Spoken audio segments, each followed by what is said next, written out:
Vous venez de publier un livre, Maître Morier Ueshiba, Présence et messages, aux éditions Guy Trédaniel, éditeur. Je crois que quand vous-même vous avez commencé l'aïkido, vous vous étiez déjà intéressé à d'autres pratiques, notamment le judo. Comment êtes-vous passé de l'un à l'autre? Mon itinéraire, voilà. Il est assez long. J'ai commencé, j'avais 17 ans. Dans le grenier de mon père, j'ai trouvé un petit opuscule, un petit bouquin de la méthode Sandov. Et comme je n'étais pas très grand, petite taille, je me suis dit il faut avoir des muscles pour ne pas toujours être tombé par les copains de l'école et tout ça. Alors je me suis fait des muscles, je suis devenu professeur de culture physique. J'ai monté à Angoulême une salle culture physique, un cabinet de kinésithérapie également. Et après, évidemment, il y a le maître Kawashi, qui est le fondateur du judo français, oui. Qui était là. Et il est évident que j'ai voulu faire du judo. Et ensuite, comment est-ce que vous êtes passé du judo à l'aïkido? Eh bien, le judo, je l'ai développé dans tout le sud-ouest. Et ensuite, un japonais est venu qui s'appelait Minoru Mochizuki. Et il n'y avait plus de contact. On ne se tenait plus. Il n'y avait plus de position préarrangée. Vous savez qu'en judo, il y a des positions préarrangées. On se tient. Mais je me suis dit, dans la rue, si quelqu'un t'attaque et si tu le tiens, c'est pas très bon. Et c'est pourquoi j'ai considéré que le judo et l'aïkido, les deux ensemble, c'était quelque chose de très, très complet. Mais quel a été votre premier lien avec l'aïkido? Comment, un beau jour, vous avez entendu parler de l'aïkido? Par vos lectures? Par une démonstration? Non, justement pas. C'est parce que Minoru Mochizuki, qui est un japonais, est venu en France et qu'il avait été invité par le fondateur du judo français, qui est Maître Kawashi.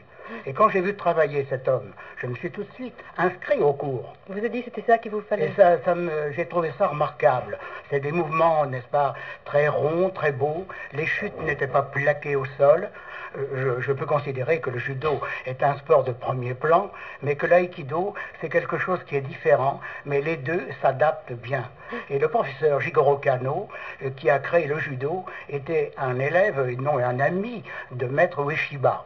Et il a dit, en voyant Maître Ueshiba travailler, je parle de Jigoro Kano, ça c'est mon budo idéal. Le budo, vous dire en un mot, qu'est-ce que c'est? Budo, j'ai demandé à un moine de Kamakura ce que voulait dire budo exactement. Et do, c'est la voix, bu, d'arrêter l'épée.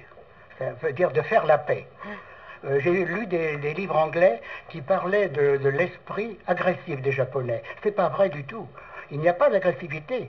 On cherche la paix dans les arts martiaux. On cherche à ne plus se battre.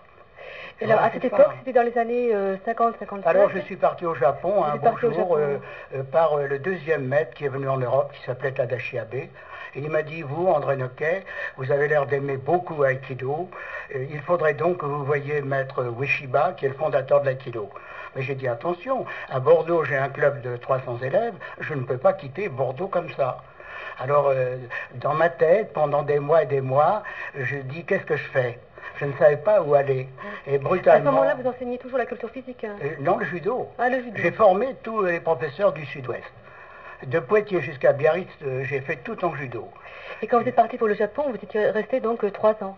Je suis resté au Japon 3 ans et je suis parti avec les conseils de M. Duhamel de l'Académie française, qui était un ami de ma famille. Il m'a dit, ne prenez surtout pas l'avion, parce qu'il faut mériter l'Orient par petites étapes. Donc vous êtes parti avec les messageries maritimes? Les messageries maritimes par le Laos. Et là, j'étais en 4e classe. Vous étiez seul? J'étais seul, 4e classe. Et je donnais des cours de jujitsu aux officiers. Sur le bateau? Oui, quand il faisait trop chaud, ils me donnaient une cabine de première classe. C'est très gentil à eux. J'ai mis un mois. Et votre arrivée au Japon, comment est-ce que ça s'est passé? Vous ne parliez pas le japonais, je présume? Je ne parlais pas le japonais, mais vous savez que l'anglais est une langue commerciale et que la plupart, n'est-ce pas, des Japonais parlent anglais. Alors avec un anglais, j'avais fait de l'anglais au lycée, je me débrouillais bien quoi, en anglais. Alors avec les Japonais, il n'y avait pas de problème. Maître Ueshiba ne parlait pas l'anglais, je présume? Pas du tout, il parlait seulement japonais. Mais vous savez, avec un tel maître, on n'a pas besoin de parler. L'enseignement est de mental à mental. Vous appelez Ishin Denshin en Ishin japonais. Denshin, oui, c'est ça. Oui. On n'a pas besoin de parler avec Ueshiba. Il vous communique. Et il a dit, c'est pas commode de faire entrer dans la tête d'André Noquet le Aikido. Pourquoi? Parce que... Comment vous avez compris qu'il avait dit ça, puisqu'il devait parler en japonais et vous en français? Il l'a dit par le truchement de mon interprète qui m'a dit ça. Alors, qu'est-ce que j'ai fait? J'ai dit, mais comment est-ce qu'il va m'apprendre le Aikido? Eh bien, il va m'apprendre le Aikido, je vais lui apprendre quand il dort. Parce que quand il dort, il est évident qu'il ne peut rien dire, alors je peux pénétrer assez facilement. Ouais. Et là, racontez-nous, André Noquet, quand vous êtes arrivé dans le dojo donc, de Maître Ueshiba à Tokyo, oui. Ah, oui. Est-ce que vous étiez le seul étranger? Ah oui, le premier. Et je peux me dire que je suis le premier dans le monde, n'est-ce pas, à avoir été invité directement par le maître Ueshiba et dans sa famille même. Là, vous viviez avec la famille, vous preniez les repas avec la famille? Je prenais les repas avec le maître, je couchais par terre, et puis je mangeais une nourriture très frugale, beaucoup de riz évidemment. J'ai eu des problèmes, trop de poissons. De santé, et j'avais de l'urticaire géant à des moments. Alors, le maître me soufflait dans le visage et le lendemain c'était parti. C'est très drôle, n'est-ce pas? Et comment se comportait-il dans l'intimité? Est-ce que c'est quelqu'un qui connaît l'intimité ou il est toujours le même, quelles que soient les circonstances? Dans l'intimité, Maître Shiba, il considérait que tous les hommes, tous ses élèves étaient ses propres fils. J'ai un article... Il avait d'autres élèves à demeure avec lui? Il y avait beaucoup d'Américains qui venaient, mais ils ne couchaient pas dans le dojo, ils venaient comme ça, d'une manière épisodique, n'est-ce pas? Et moi, je couchais par terre et je me levais le matin à 5 heures. Et il fallait nettoyer. Et je nettoyais le dojo avec Maître Tamura. Il est maître maintenant. Est maître en France. Et oui, et Noro aussi, Masamichi Noro. C'était mes partenaires favoris. Et nous étions dans le dojo, et pendant 1 heure, et après, le maître arrivait, et on commençait le son. Et on s'entraînait 5 heures par jour. C'était un peu un enfer. Hein. Pour un occidental, comme moi, c'était vraiment très très dur. Le rythme était tellement différent? Le rythme était tellement différent? Le rythme, c'est-à-dire que les Japonais, ils pratiquent le Aikido d'une manière un peu différente que les Européens. Parce que nous sommes formés un peu par Descartes, nous sommes cartésiens. On veut comprendre avant de faire. Tandis que les Japonais, non. Les Japonais ont l'esprit global. Alors, on pratique les mouvements pendant des heures et des heures, et les mêmes mouvements. Sans savoir vraiment ce qu'on fait. Ça décroche du mental, et ça se transmet au corps. C'est l'aspect zen de l'aïkido. L'homme pratique. Et quand il a pratiqué le mouvement 1000 fois, l'esprit est complètement parti. C'est terminé. Et le corps prend. Tandis qu'en Europe, on montre un mouvement, les élèves pratiquent le mouvement, et puis d'un seul coup, ils veulent voir un autre mouvement. Puis après, encore un autre mouvement. Et ils n'apprennent pas grand-chose. Voilà. Vous venez de mentionner l'influence du zen dans l'aïkido. Oui, le zen dans l'aïkido. Est-ce que vous pouvez nous retracer un petit peu l'itinéraire personnel et spirituel de Maître Ueshiba, fondateur de l'aïkido? Le Maître Ueshiba, n'est-ce pas, était un homme, jusqu'à 7 ans, il ne pouvait pas marcher. Très chétif. Il était très chétif. Et il a voulu être très fort, lui aussi, parce qu'il était petite taille. Moi, je n'ai pas une très grande taille, mais il a tout de même 10 cm de moins. Il faisait qu'1,55 m, pas plus. Et alors là, petit à petit, par certains mouvements, il est devenu de plus en plus fort. Et pour apprendre les esquives, quelques élèves lui lançaient des pierres ou des betteraves. Et alors il essayait d'éviter tout ça. Et c'est comme ça que le Tai Sabaki est né. Le Tai Sabaki. Mais le chemin de Maître Ueshiba, son itinéraire, je dirais pas spirituel, d'abord physique. Il a rencontré au Japon de nombreux maîtres. Je crois, notamment. En Hokkaido, notamment, il a rencontré un maître qui était très important. Mais avant Hokkaido, il allait dans les dojos. Et il se promenait. Et il était là. Et quand il voyait un maître travailler, tout de suite, il demandait un test. Pour essayer de voir s'il pouvait le battre. Et il en battait beaucoup. Il disait donc je n'ai rien à apprendre avec des gens que je bats. Et un jour, en Hokkaido, il a rencontré un maître qui s'appelait Takeda. Et c'était derrière une auberge, une petite salle. Et il a vu ce maître, et très étonné, qui faisait beaucoup d'esquives. Comment est-ce qu'il pouvait savoir que c'était un maître? Comment est-ce qu'on reconnaît un maître?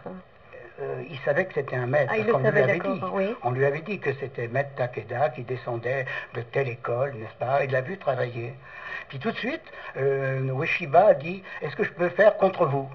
Et alors, il s'est passé une chose extraordinaire, c'est que le petit corps de Ueshiba a été projeté 60 fois en quelques minutes.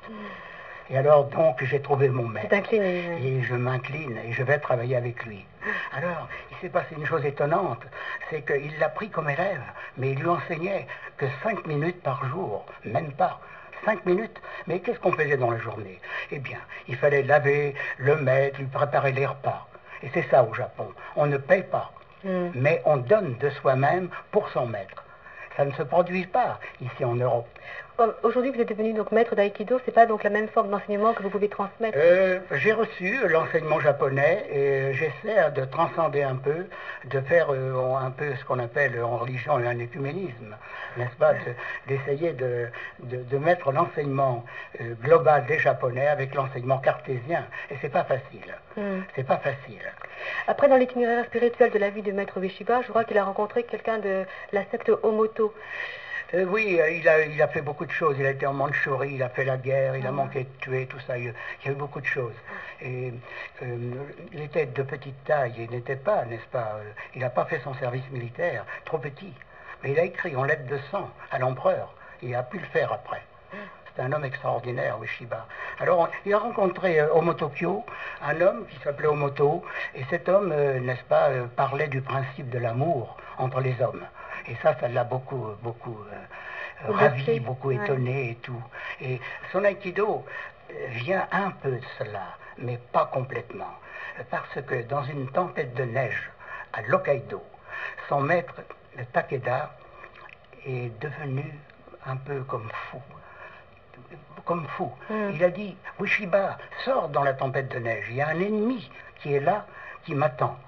Et Ueshiba sort, il n'y a pas d'ennemi, il n'y a rien. Mais maître, mais s'il est là, c'est parce Takeda avait tué des hommes. C'était encore l'époque de la chevalerie, et l'époque un peu presque moyenâgeuse. Alors, Ueshiba, il a dit, si le Budo, créé par mon maître, faut tuer les autres, ce n'est pas un vrai Budo. Et qu'est-ce que c'est le vrai Budo? Eh bien, c'est l'amour de tous les hommes. Et puis, ne tuer personne et maîtriser les hommes, c'est tout. Et l'aïkido est né ce jour-là dans ce sentiment de cette tempête de neige dans l'Hokkaido.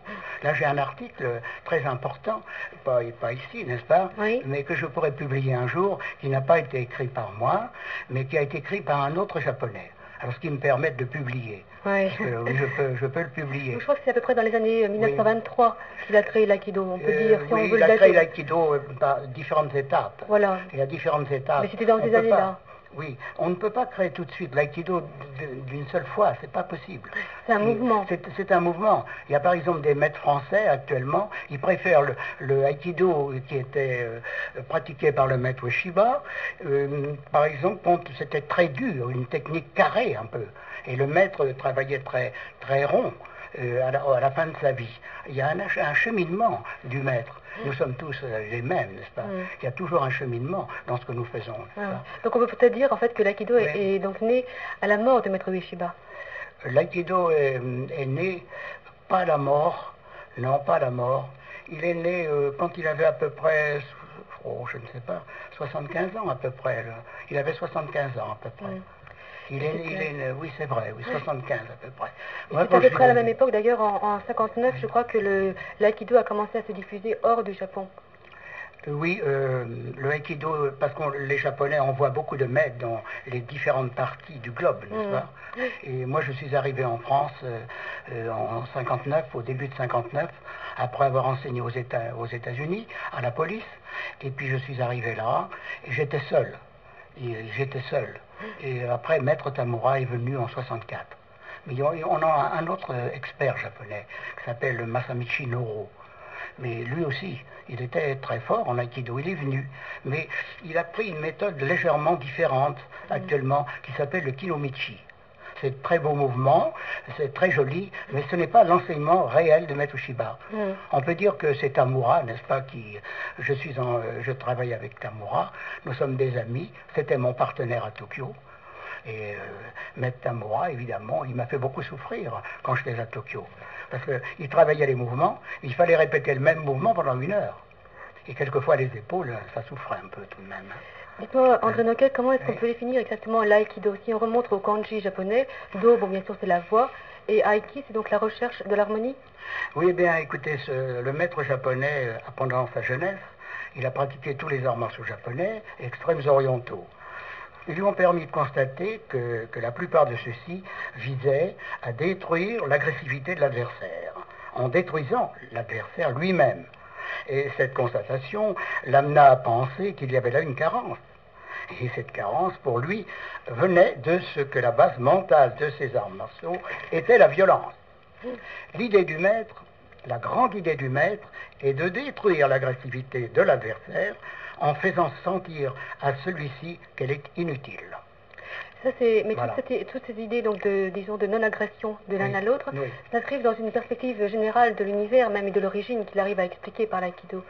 Quand il explique l'origine de la matière ou le ki. Et pourtant, vous insistez bien dans votre livre Présence et messages de Maître Ueshiba pour dire que l'aïkido n'est pas une religion. Non, l'aïkido n'est pas une religion. Parce qu'un jour, j'ai posé la question à mon maître, Maître Ueshiba. Vous dites toujours, maître, que l'aïkido est amour. Alors, est-ce qu'il n'y a pas un sens très étroit avec le christianisme? Il m'a dit si. Exactement, il y a un sens très étroit avec le christianisme. Mais si vous allez en Europe, ne dites jamais que l'aïkido est une religion.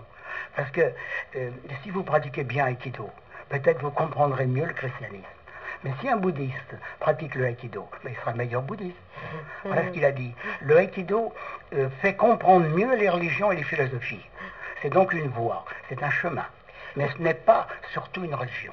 Voilà. Et pour vous, quelle est l'influence du zen dans la fondation, dans l'esprit de l'aïkido? C'est très simple, le zen et le aïkido, le maître Ueshiba a toujours dit, aïkido c'est zen en action. C'est zen en action. Il est évident que c'est vrai, parce que nous travaillons dans le moment, nous travaillons dans l'instant, d'où économie du geste. Alors que dans les sports, comme le judo, nous travaillons dans la durée. Nous sommes dans la durée. Et il y a l'effort dans le temps. Tandis que nous, il y a l'effort dans le moment, dans l'instant. On ne se fatigue pas. Oui, vous dites d'ailleurs que cette voie, donc l'aïkido, peut aider aussi bien le guerrier à manier son épée, certes, mais aussi le musicien son archet, l'architecte son compas, le poète sa plume et le peintre son pinceau. Oui, ça c'est écrit. C'est ce que vous dites effectivement dans votre livre. Mais c'est pas spontané, je l'ai écrit en gommant quelquefois avec le temps. Et donc vous parlez de vigilance spirituelle. Est-ce que c'est le but de l'aïkido, d'arriver à affiner, disons, cette vigilance spirituelle? Je pense, madame, je pense que l'aïkido, au début, il ne faut pas pratiquer trop la philosophie de l'aïkido. Il ne faut pas en faire une recherche spirituelle. Il faut mater le corps, il faut beaucoup pratiquer les mouvements, sans penser à cette recherche spirituelle. Il a dit, le maître Ueshiba, quelque chose d'étonnant. Il a dit 95% de transpiration et 5% de philosophie. Alors j'ai tout dit. Ça veut dire qu'il faut beaucoup pratiquer. Et quand on est, mettons, quand on a un grade de 3e dan, 4e dan, de Aikido, 3e dan par exemple, on peut commencer à se pencher sur l'aspect spirituel. Parce que moi, souvent, dans le dojo, je lisais, et le maître me disait, mais André Noquet, ne lisez pas, vous pratiquez plus avec votre corps. Il faut pratiquer avec votre corps. Mais vous ne pratiquez pas assez. Mais je dis, je suis fatigué. Il n'y a pas de sens pour un aikidoka de parler de la fatigue. Ouais, ça n'existe pas. Ouais. N'existe pas. Ouais. Et alors, petit à petit, ce livre que j'ai fait, Présence et messages, j'ai mis beaucoup de temps à le faire. Et oui, d'ailleurs, donc vous parlez donc de tout l'enseignement que vous avez reçu de Maître Ueshiba. Il paraît aujourd'hui donc en 1988, mais quand vous étiez au Japon, c'était dans les années 55, 59. Donc c'est vraiment le fruit de toute une vie. Oui, c'est le fruit de toute une vie. Et le prochain livre que je fais, je l'appellerai Le cœur épais. Parce que le maître m'a dit en partant, projette ton cœur plutôt que ton épée. Il est évident que c'est très très important de projeter le cœur. Et nous savons qu'il y a une médiation entre le cœur, organe, et l'esprit. Et je disais ça à des médecins, et les médecins m'ont dit, mais c'est bien symbolique ce que vous dites, c'est symbolique. Puis quand je leur ai dit que c'est Claude Bernard, qui est un grand physiologiste du 19e siècle, qui a fait des recherches tellement fortes, en démontrant que le cœur organe et l'esprit, le cerveau, sont ensemble. Et qu'un homme pour être bon... beaucoup plus que l'Occident. Oh oui, mais un homme pour être bon, s'il a que le cerveau qui entre en action, il tranche dans la chair vive, il est quelquefois méchant et mauvais, mais dès que le cœur, en médiation, marche avec lui, l'homme devient bon. C'est pourquoi Aikido est une question de cœur. Mais vous dites aussi que l'Aikido, ce n'est pas un entraînement psychologique, donc uniquement, c'est un entraînement de toute la personne. Qu'est-ce que c'est que la psychologie? La psychologie en Aikido, pour moi, ça serait de... de terrasser les autres avant qu'ils nous terrassent, n'est-ce pas, d'anticiper les mouvements. Oui, d'ailleurs, l'adversaire en Aikido, c'est simplement une force relative qui est là. Oui. C'est pas l'adversaire absolu. Non, il n'y a pas d'adversaire. Si un homme attaque, je considère, comment dirais-je, je considère que l'homme est inscrit dans une sphère, comme le voyait Léonard de Vinci. Et quand les deux sphères s'interpénètrent, c'est le judo, parce qu'on se tient. Mais on ne se tient pas en Aikido. Et comme on ne se tient pas, eh bien les deux sphères, la mienne et celle de mon partenaire, sont tangentielles. Donc le mouvement de l'Aikido est un art de l'action tangentielle. Il y a une très belle image pour comprendre l'Aikido. Regardons comment on appelle, une toile d'araignée. Oui. Et cette toile d'araignée, c'est un cercle. Et l'araignée se tient au centre, toujours, et elle attend. Et moi aussi, dans mon cercle, j'attends. Et quand quelqu'un dépasse, rentre dans mon cercle, c'est à ce moment-là que je peux agir. Il faut attendre que l'autre attaque et qu'il pénètre un peu dans votre cercle. C'est une pratique individuelle. Oui, c'est une pratique individuelle. Alors je tourne autour de l'adversaire. Et les principes de non-opposition, le yin et le yang, deviennent complémentaires. C'est ce que les gens devraient comprendre. Oui, d'ailleurs, vous dites qu'il y a une certaine méprise en France. Et vous dites qu'il y a une certaine méprise en France et aux États-Unis, notamment pour approcher l'aïkido. Vous dites qu'on le voit surtout comme une self-défense. Alors que pour vous, c'est une très bonne self-défense.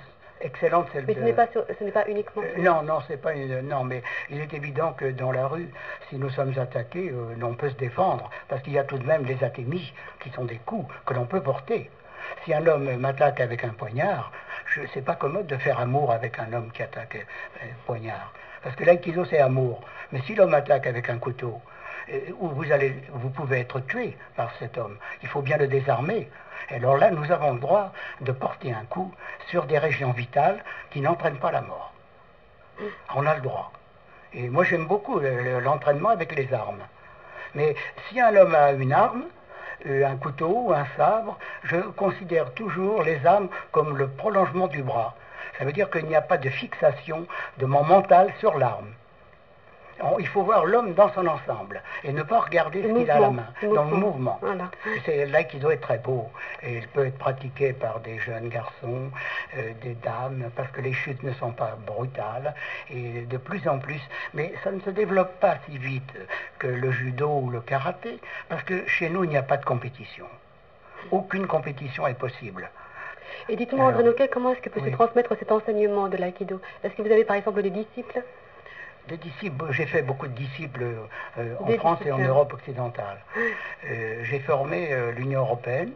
Il y avait à l'époque 11 nations à peu près. Et mes meilleurs élèves, il y a des Français bien sûr, mais les plus fidèles, je dirais. Et ceux que j'aime le plus, c'est les Allemands. Et c'est très drôle, madame, parce que je suis un prisonnier de guerre, évadé. Et je me suis battu contre les Allemands. Et moi, je leur enseigne l'aïkido. C'est beau, ça. C'est beau d'enseigner à des hommes il y avait la guerre, il n'y a plus de guerre. Et c'est formidable. Et j'ai dit l'autre jour à un Allemand, s'il y avait une autre guerre entre nous deux, qu'est-ce que tu fais? Je lui ai dit, Rolf Brandt, qui est le président. Et moi, j'ai un fusil et toi, tu as un fusil. Et on se rend compte, il y a la guerre entre les deux nations. Alors, il m'a dit, eh bien, on met nos fusils par terre et on va faire les mouvements d'aïkido. Voilà ce qu'il m'a dit. Eh bien, j'étais content. C'est formidable, ça. Vous ne trouvez pas? Parce que l'amour n'a pas de frontières. L'amour n'a pas de frontières. Dans votre livre, vous parlez aussi d'un sens caché de l'enseignement. Qu'est-ce que vous voulez voir par ce sens caché? Un sens caché, oui. C'est pas commode à expliquer. L'aïkido se pratique, mais il ne s'explique pas. Il faut beaucoup pratiquer l'aïkido. Et on le comprend par la pratique. Mais les paroles que l'on peut prononcer sans le travail, ça ne sert à rien. Et le sens caché, ce serait plutôt triompher de notre nature agressive, ou beaucoup de choses en nous qui sont mauvaises. Est-ce qu'il y a une sélection dans les élèves qui rentrent dans les dojos? Il n'y a pas de sélection. Les élèves apprennent petit à petit, et en général, les gens qui sont débutants sont toujours enseignés par de plus forts, n'est-ce pas? Par des ceintures noires, qui sont premier dan ou deuxième dan, et on s'occupe des débutants comme ça. Et ils apprennent petit à petit. Mais il y a un cheminement, on change tous les 10 ans.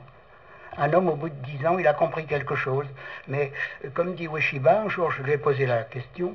J'ai dit, maître, voulez-vous me dire, je vous pose une question.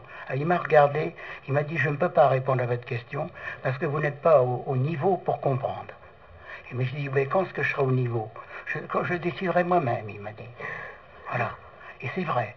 Et au bout de 2 ans, il m'a appris quelque chose que je ne pouvais pas comprendre au départ. Voilà. D'ailleurs, je crois qu'il insistait beaucoup sur le fait que pour recevoir son enseignement, précisément, il fallait avoir la tête vide et ne pas du tout de jugement critique. Vide. Ah oui, il m'a dit un jour, vous avez votre verre plein de café, videz-le, et quand il sera vide, je pourrai faire entrer mon thé. Voilà. Et puis je crois justement qu'il voulait un renouvellement des idées, parce qu'il avait aussi une autre image qui se rapproche de celle-ci. Oui. Il disait, si une tasse est toujours pleine, l'eau y croupit. Et pour que l'eau soit fraîche, il faut la vider régulièrement. Oui, si vos oreilles résonnent du son de votre voix, comment pourriez-vous entendre les harmonies divines? Ah oui, d'accord. Ah oui, oui. Vous avez fait un texte très bon, là, que je ne connaissais même pas. Et vous pensez que l'Occident peut accéder à ce moyen de connaissance sans jugement critique? Oui, je pense que petit à petit, je pense que le Aikido pourrait être uni dans l'esprit dont nous parlons actuellement.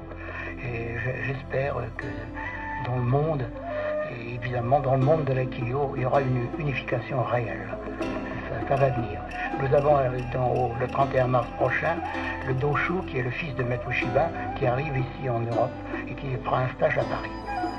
Et alors là, justement, je pense qu'il fera un discours sur l'amitié, parce que c'est le plus important, l'Aikido, c'est de développer l'amitié.